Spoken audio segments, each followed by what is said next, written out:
Selamat pagi, selamat hari Minggu adik-adik. Halo adik-adik, apa kabarnya semua? Kak Astrid harap adik-adik di rumah tetap sehat dan semangat loh untuk memuji dan memuliakan nama Tuhan Karina. Betul banget Kak Astrid. Nah, walaupun keadaan kita saat ini gak memungkinkan nih untuk kita beribadah langsung di gereja, tapi semangat beribadah kita gak boleh apa Kak Astrid? Menurun. Bener banget. Sekarang Kak Astrid mau langsung aja nih kenalin kakak-kakak yang akan bertugas di ibadah kali ini. Ada Kak Yakobus sebagai gitaris, ada Kak Tommy sebagai kahonis, dan ada Karina serta Kak Astrid sebagai liturgos.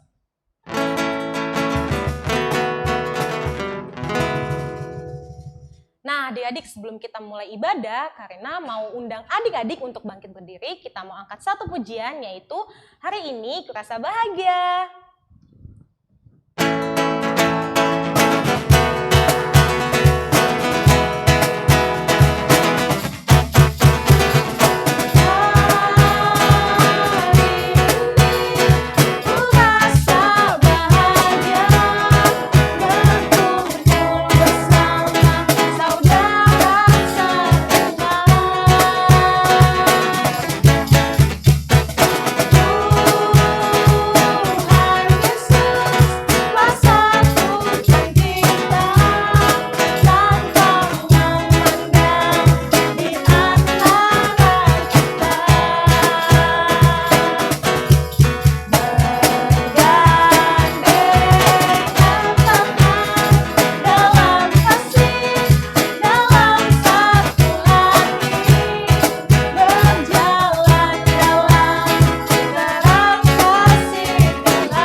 Kayaknya masih ada yang ngantuk tuh. Iya bener banget Kak, ada yang masih ngucek-ngucek mata. Duh, biar lebih segar lagi dan semangat lagi, kita mau nyanyi satu lagu lagi yang berjudul I Love You Jesus. Pakai gerakan ya.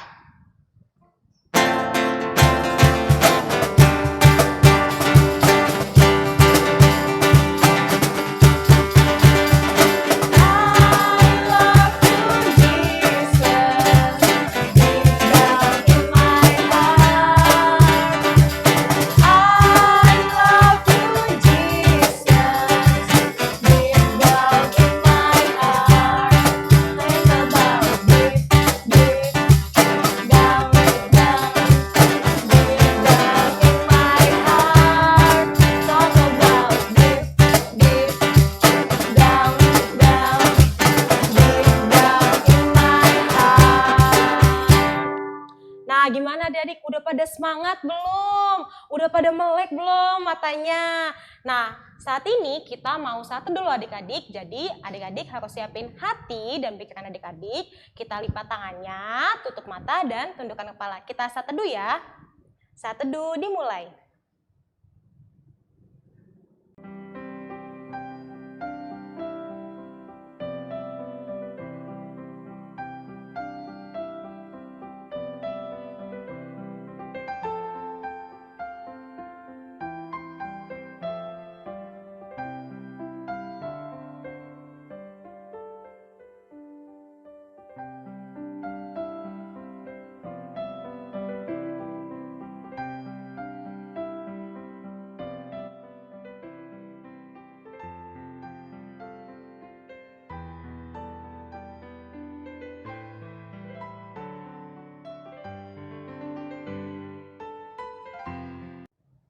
Saat teduh selesai. Nah adik-adik, karena kita sudah mengambil waktu untuk bersaat teduh, tandanya kita sudah masuk ke dalam ibadah. Kak Astrid dan Karina harap posisi berdirinya masih yang baik ya. Nah, adik-adik saat kita melayani Tuhan, kita nggak boleh tuh fokus ke diri kita sendiri aja. Lalu kita harus fokus kemana, Karina? Tentu aja ke Tuhan dong, Kak. Nah, karena kita mau memuji dan memuliakan nama Tuhan, kita mau angkat satu pujian lagi dari Dia Harus Makin Bertambah.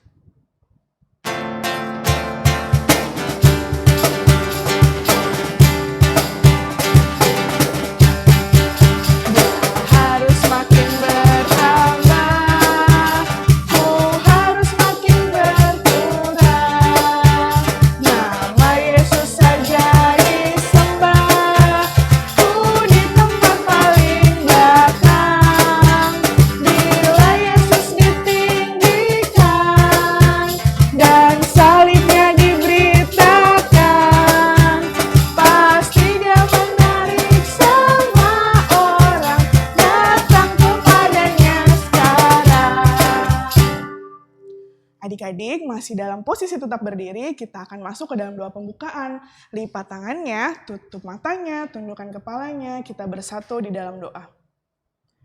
Terima kasih Tuhan Yesus, karena pada pagi hari ini Engkau masih memperbolehkan kami bangun tidur dengan tidak kekurangan suatu apapun. Tuhan, meski saat ini kami hanya berkumpul di rumah kami masing-masing, kami yakin dan percaya bahwa setiap berkat-Mu ada dan nyata bagi kehidupan kami. Berkati Tuhan ibadah ini dari awal, pertengahan hingga akhir. Terima kasih Tuhan Yesus, haleluya, amin. Adik-adik silahkan kembali duduk. Nah, hari ini kita mau baca Mazmur Pujian loh adik-adik. Yuk adik-adik siapin Alkitabnya, kita buka dari Mazmur 114 ayatnya yang pertama sampai dengan ke-8. Karena ulangin ya, Mazmur 114 ayatnya yang pertama sampai dengan ke-8 yang berbunyi demikian. Pembacaan Mazmur pada hari ini diambil dari Mazmur 114 ayat yang pertama sampai yang ke-8 yang diberi judul Kejadian yang ajaib pada waktu Israel keluar dari Mesir. Pada waktu Israel keluar dari Mesir, kaum keturunan Yakub dari bangsa yang asing bahasanya. Maka Yehuda menjadi tempat kudusnya, Israel wilayah kekuasaannya. Laut melihatnya, lalu melarikan diri. Sungai Yordan berbalik ke hulu. Gunung-gunung melompat-lompat seperti domba jantan, dan bukit-bukit seperti anak domba.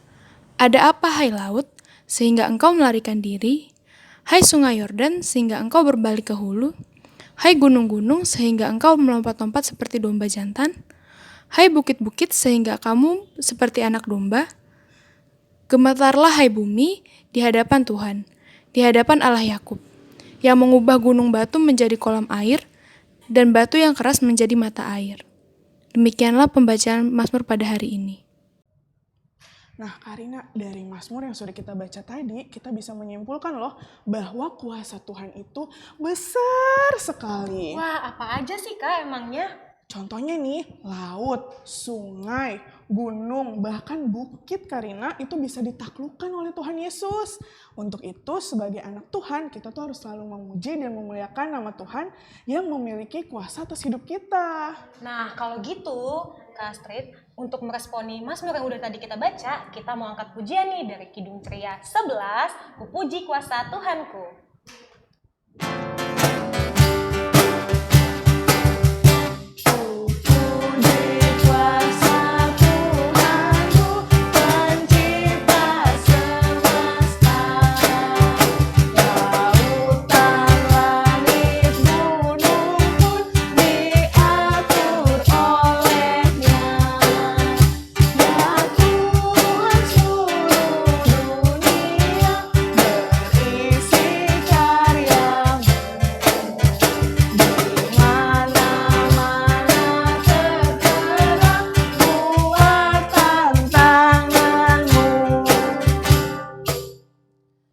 Adik-adik, sekarang saatnya kita untuk mendengarkan firman Tuhan.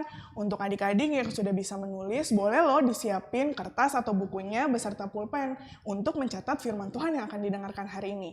Yuk kita siapkan hati dan pikiran kita dengarkan firman Tuhan yuk.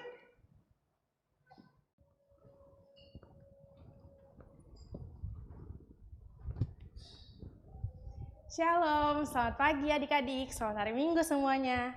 Hari ini ketemu lagi sama Kariska dalam ibadah hari Minggu pelayanan anak untuk kelas anak kecil yaitu kelas 1, 2, dan 3. Adik-adik semua apa kabarnya nih? Semoga semua sehat-sehat di rumah ya. Nah, adik-adik, hari ini kita mau cerita. Kariska mau cerita. Tadi kan udah nyanyi sama Kak Astrid, sama Karina, udah berdoa juga. Sekarang kita waktunya untuk dengerin firman Tuhan. Tapi sebelum kita dengerin firman Tuhan, kita buka Alkitabnya dulu. Dari kitab 2 Korintus 3 ayat 1 sampai 11. 2 Korintus 3 ayat 1 sampai 11. 2 Korintus ada di kitab apa ya adik-adik? Perjanjian baru. Dibuka ya Alkitabnya. Kalau sudah Alkitabnya ditaruh, sekarang kita mau berdoa. Sikap berdoanya yang baik gimana adik-adik? Kita berdoa ya. 1 lipat tangan, 2 tunduk kepala, 3 tutup mata, mari kita berdoa. Tuhan Yesus yang baik, terima kasih banyak untuk segala berkat dan penyertaan-Mu pada malam hari, sehingga pada pagi hari ini kami boleh bangun lagi di pagi hari dan kami sekarang sedang mengikuti IHMPA secara online. Kau berkati ya Tuhan, pemberitaan firman hari ini, Engkau berkati adik-adik kami yang ada di rumah supaya mereka bisa mendengarkan firman-Mu dengan baik dan juga mereka dapat melakukan firman-Mu dalam kehidupan mereka hari lepas hari. Kau berkati juga Kariska yang akan menyampaikan firman-Mu, berikan hamba-Mu ini hikmat dan juga bijaksana. Inilah kami ya Tuhan, menyerahkan seluruhnya hanya ke dalam tangan pengasihan-Mu. Dalam nama Tuhan Yesus kami berdoa, haleluya, amin. Nah, kita ambil Alkitabnya lagi. Kita buka dari 2 Korintus 3 ayat 1 sampai 11 yang berbunyi demikian. Pembacaan firman Tuhan hari ini terambil dari 2 Korintus 3 ayat 1 sampai 11 yang berbunyi, pelayan-pelayan perjanjian yang baru. Adakah kami mulai lagi memujikan diri kami? Atau perlukah kami seperti orang-orang lain, menunjukkan surat pujian kepada kamu atau dari kamu? Kamu adalah surat pujian kami yang tertulis dalam hati kami, dan yang dikenal, dan yang dapat dibaca oleh semua orang. Karena telah ternyata bahwa kamu adalah surat Kristus, yang ditulis oleh pelayanan kami. Ditulis bukan dengan tinta, tetapi dengan roh dari Allah yang hidup. Bukan pada loh-loh batu, melainkan pada loh-loh daging, yaitu di dalam hati manusia. Demikianlah berserah keyakinan kami kepada Allah oleh Kristus. Dengan diri kami sendiri, kami tidak sanggup untuk memperhitungkan sesuatu, seolah-olah pekerjaan kami sendiri. Tidak, kesanggupan kami adalah pekerjaan Allah.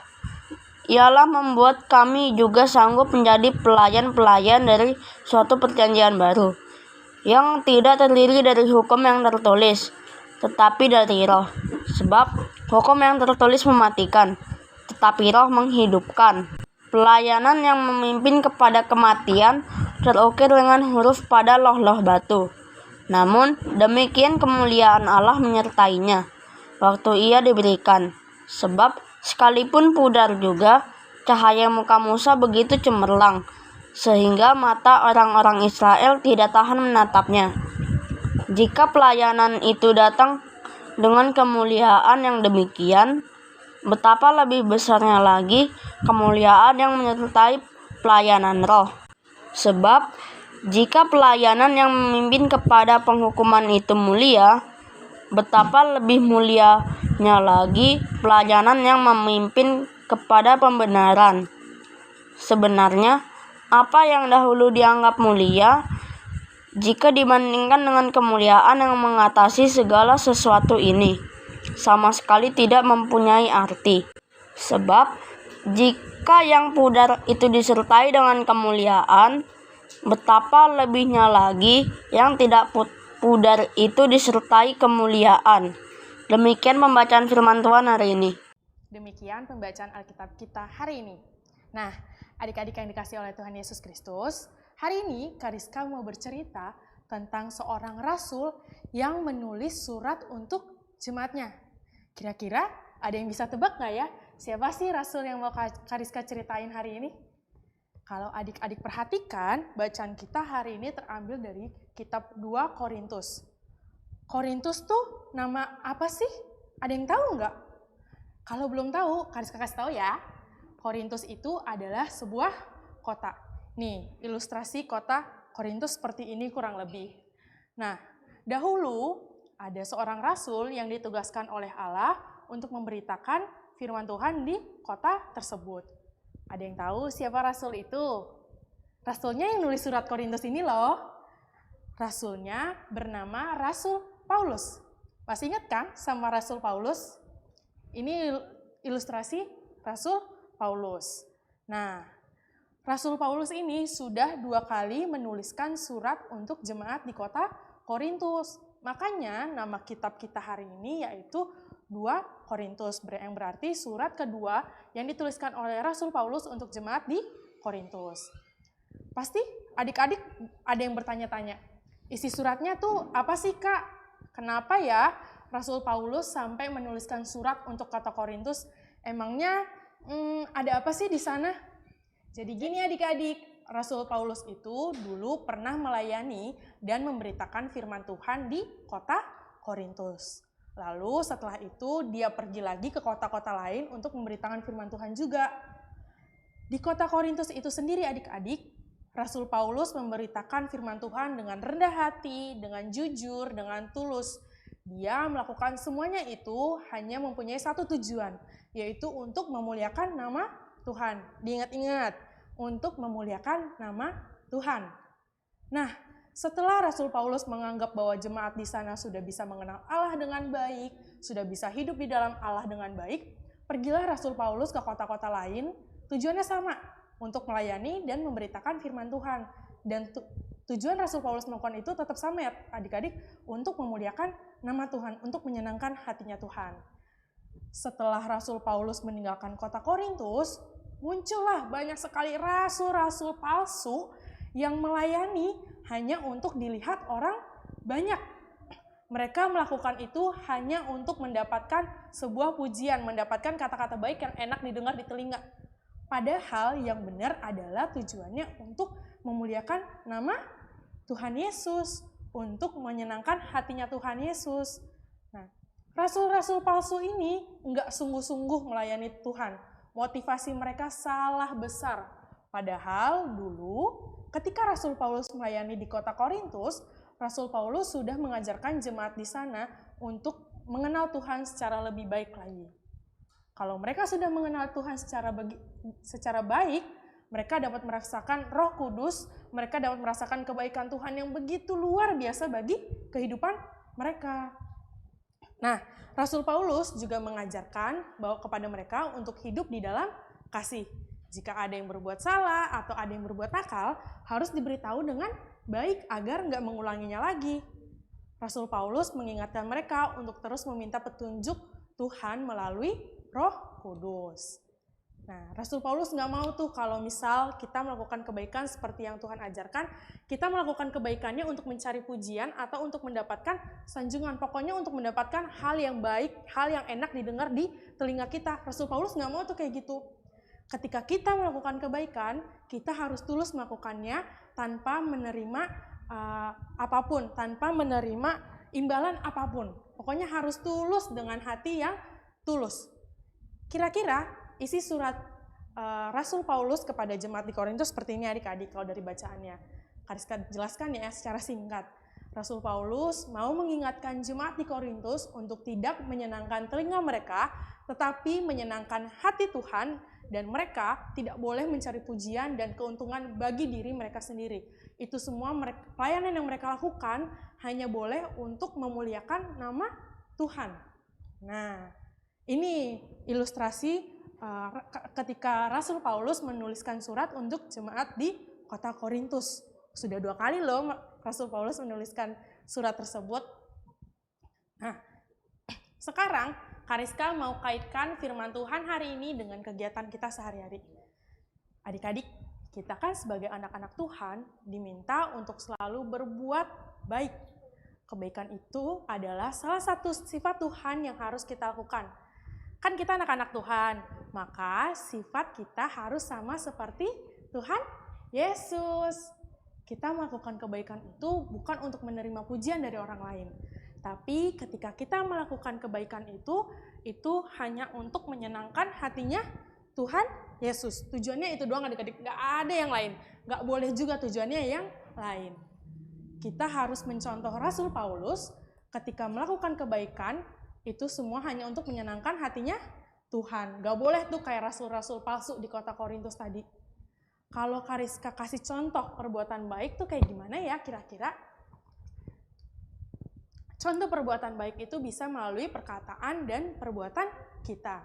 Misalnya, ketika kita main di sekitar rumah, kita lagi main sepeda nih. Teman-teman yang lain juga bawa sepeda, tapi tiba-tiba ada satu teman kita yang nggak bawa sepeda. Kalau kita tanya, kenapa kamu nggak bawa sepeda?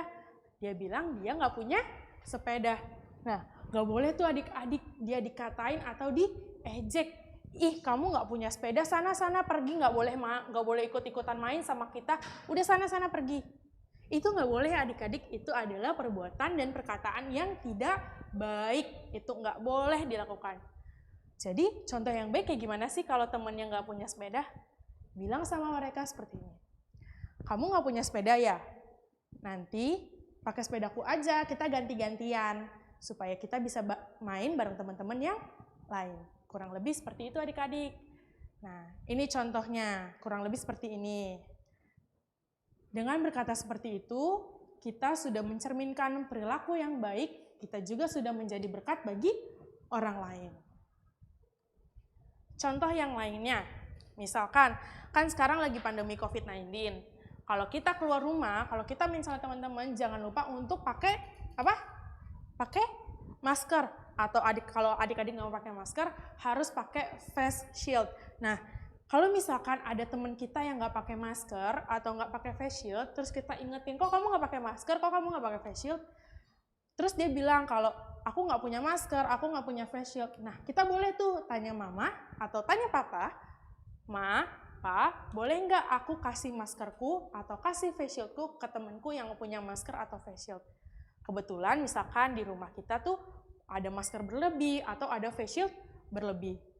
Pasti banget Kariska yakin kalau kita punya masker lebih atau kita punya face shield lebih, mama dan papa ngebolehin kita untuk memberikan masker atau face shield itu ke teman kita yang membutuhkan. Itu juga perbuatan baik loh adik-adik. Saat kita sudah berbuat baik, saat itu juga kita sudah hidup sebagai anak-anaknya Tuhan Yesus. Nah, contohnya kayak gambar di samping ini. Ada yang kasih masker gratis untuk bapak-bapak ojol. Terus juga ada polisi yang kasih masker untuk pengendara motor. Gitu. Nah, adik-adik, tapi ketika kita berbuat baik, jangan pernah mengharapkan pujian ataupun mengharapkan imbalan dari orang lain. Jangan mengharapkan hal-hal tersebut, karena hal-hal tersebut itu bukan hal-hal yang baik. Ketika kita berbuat baik, kita harus berbuat baik dengan hati yang tulus dan juga hati yang rendah hati. Nggak boleh sombong, nggak boleh tuh bilang gini ke teman-teman yang lain. Aku udah kasih masker loh ke dia. Nggak boleh tuh kayak gitu adik-adik, itu namanya sombong. Tuhan tuh nggak ngajarin kita untuk jadi anak-anak yang sombong. Ketika kita jadi anak Tuhan, kita harus menjadi anak Tuhan yang baik, harus menjadi anak Tuhan yang rendah hati dan tulus, nggak boleh sombong, pokoknya nggak boleh sombong. Nah, sampai sini Kariska harap adik-adik paham ya sama firman Tuhan. Pokoknya jangan sombong, jangan mengharapkan pujian atau imbalan ketika kita sudah berbuat baik. Jadilah anak-anak Tuhan yang mendengarkan firman Tuhan dan melakukannya. Jadilah anak Tuhan yang tulus dan juga rendah hati. Kalau adik-adik sudah paham, kalau adik-adik sudah mendengarkan dengan baik, jangan lupa juga untuk menerapkannya dalam kehidupan sehari-hari ya. Nah, sekarang kita masuk ke dalam aktivitas. Aktivitas dari Kariska ini sangat mudah kok. Jadi, nanti Kariska akan berikan sebuah kode. Kode itu terdiri dari sebuah kalimat rahasia yang harus adik-adik lakukan.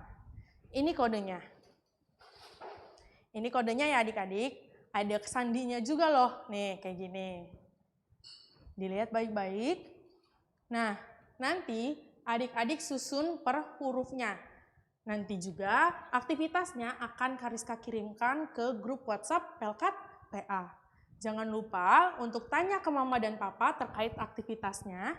Dan kalau susah, minta bantuan. Jangan sungkan untuk minta bantuan mama atau papa atau siapapun. Boleh kakak, boleh tante, boleh om, boleh oma, boleh opa, terserah siapa aja yang lebih tua untuk membantu adik-adik. Kalau sudah dikerjakan, jangan lupa difoto. Terus adik-adik juga ikut foto ya bersama aktivitasnya. Misalkan ini aktivitasnya, adik-adik fotonya kayak gini. Nah, nanti kalimat rahasia yang tadi udah Kariska kasih itu, adik-adik tuliskan di selembar kertas, lalu adik-adik hias sebagus mungkin menggunakan alat-alat yang ada di rumah. Pokoknya boleh apa aja. Mau pakai spidol? Boleh. Pakai krayon? Boleh. Kak, aku cuma punya pensil doang, nggak apa-apa, dihias, digambar, gambar bunga, gambar pemandangan, terserah. Atau Kak cuma punya pulpen, nggak apa-apa, pakai pulpen aja. Pokoknya gunakan alat-alat yang ada, tapi gunakan juga sekreatif mungkin. Hasilnya dikirimkan ke grup WhatsApp LKPA ya adik-adik untuk Kariska nilai dan juga untuk teman-teman yang lain lihat. Jadi teman-teman yang lain juga ikut semangat untuk mengerjakan aktivitas. Nah, dengan mengerjakan aktivitas, adik-adik juga sudah menyenangkan hati Tuhan loh. Jadi, jangan lupa ngerjain aktivitas ya adik-adik. Demikian firman Tuhan hari ini adik-adik. Semoga adik-adik semua bisa paham. Dan kalau sudah bisa paham, adik-adik semua bisa melakukan hal tersebut dalam kehidupan adik-adik sehari-hari. Amin. Nah, gimana adik-adik? Tadi udah nyanyi-nyanyi, terus kita udah baca Alkitab, kita juga udah dengerin firman Tuhan. Pasti ceritanya seru banget ya yang dibawain. Terus kita ngapain ya? Saat ini kita mau memberikan persembahan. Nah, persembahan yang sudah adik-adik kumpulkan bisa disatukan dengan punya mama dan papa ya. Nah, setelah dikumpulkan, adik-adik bisa kirimkan persembahan itu ke kantor gereja GPIB Shalom Depok pada hari Selasa sampai dengan hari Sabtu, pukul 10 sampai dengan 3 sore. Atau bisa ditransfer ke rekening gereja di bawah ini. Nah, sekarang kita mau mendengarkan warta PA ya. Warta PA yang pertama, kami segenap kakak-kakak layan mengucapkan selamat ulang tahun kepada adik-adik dan juga kakak-kakak layan yang berulang tahun sepanjang minggu ini dari tanggal 16 November sampai dengan 22 November. Tuhan Yesus memberkati pertambahan usia adik-adik dan kakak-kakak layan sekalian. Nah, warta PA yang kedua, adik-adik diharapkan untuk menuliskan absen kehadiran di dalam IHMPA loh. Contohnya gimana ya Kak? Contohnya nih, Karina kasih contoh ya. Rina kelas 3 sudah beribadah. Terus kalau misalnya belum bisa menulis gimana Kak? Jangan sedih, adik-adik bisa minta tolong loh sama mama, papa, ataupun orang lain yang mendampingi adik-adik selama beribadah. Nah, mama dan papa ataupun oma dan opa yang mendampingi adik-adik selama ibadah ini bisa juga loh memberikan kritik dan sarannya. Kami segenap kakak layan akan menerima secara terbuka. Bisa dilakukan melalui WhatsApp grup kami atau melalui link di bawah ini. Nantinya setiap kritik dan saran yang disampaikan akan kami terapkan dalam ibadah Minggu Pelayanan Anak Online minggu depannya. Nah, warta PA yang terakhir atau keempat, adik-adik jangan lupa ya, minggu depan kita masih bisa kumpul lagi nih, masih bisa memuji dan memuliakan nama Tuhan kembali di dalam IHMPA online. Di mana? Di channel YouTube GPIB Shalom Depok jam 7 pagi. Wah, kayak Kobus, Kak Tommy dan Karina udah sampai di penghujung ibadah lagi nih. Berarti udah berpisah lagi sama adik-adik. Iya, bener banget nih Kak. Gak apa-apa ya, semoga firman Tuhan dan pujian yang kita sampaikan hari ini dapat diterima oleh Tuhan Yesus. Nah, karena kita udah ada di penghujung ibadah kita nih Kak, kita mau angkat satu pujian nih. Tapi sebelumnya Karina undang adik-adik untuk bangkit berdiri. Kita mau nyanyi dari Kidung Ceria 233, baitnya yang ketiga sampai dengan keempat, yaitu Yesus Menginginkan Daku.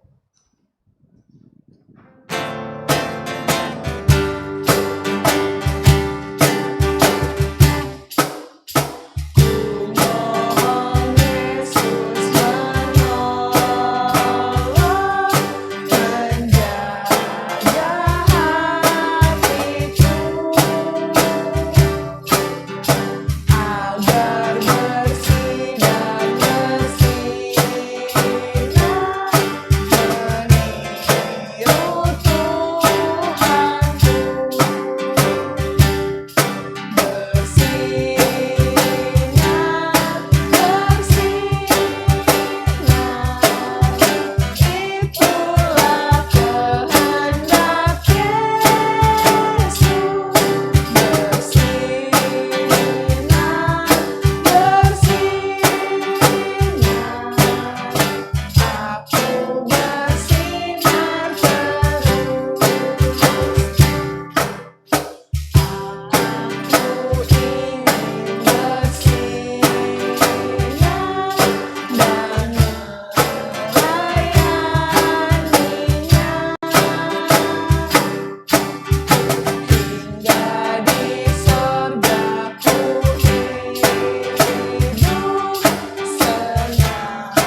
Wah, adik-adik, kita sudah sampai di penghujung ibadah hari ini loh.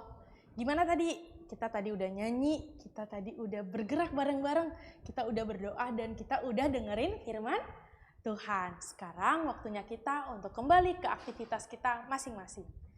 Kalau sudah ikut IMPA di hari Minggu, abis itu mau main, mau nonton SpongeBob, mau nonton Doraemon, atau mau main sepeda sama teman-teman sekitar rumah, boleh banget asalkan sudah beribadah. Sekarang adik-adik dalam posisi berdiri, kita mau tutup ibadah kita hari ini di dalam doa. Sikap berdoanya gimana? Lipat tangannya, tundukkan kepalanya, pejamkan matanya. Mari kita bersatu di dalam doa. Tuhan Yesus yang baik, terima kasih Tuhan untuk berkat-Mu hari ini. Hari ini kami sudah boleh mendengarkan firman-Mu, kami juga sudah boleh menyanyikan puji-pujian bagi-Mu, dan kami sudah boleh beribadah bersama-sama walaupun di rumah kami masing-masing. Engkau boleh memberkati ibadah kami hari ini supaya berkenan di hadirat-Mu, dan kami juga boleh melakukan firman-Mu dalam kehidupan kami hari lepas hari. Sebentar kami akan kembali ke aktivitas kami masing-masing. Engkau berkati kami ya Tuhan, Engkau berkati kehidupan kami, jadikan kami anak-anak yang takut akan Engkau, jadikan kami anak-anak yang membawa berkat bagi banyak orang. Jaga serta lindungi kami dalam kehidupan kami hari lepas hari, berikan kami juga selalu kesehatan, dan juga berikan kedua orang tua kami hikmat bijaksana dan juga kesehatan ya Tuhan. Menyerahkan seluruhnya hanya ke dalam tangan pengasihan-Mu. Inilah kami ya Tuhan, dalam nama Tuhan Yesus kami telah berdoa dan mengucap syukur kepada Bapa di sorga. Haleluya, amin. Selamat hari Minggu adik-adik, sampai berjumpa lagi di minggu depan. Tuhan Yesus memberkati ya.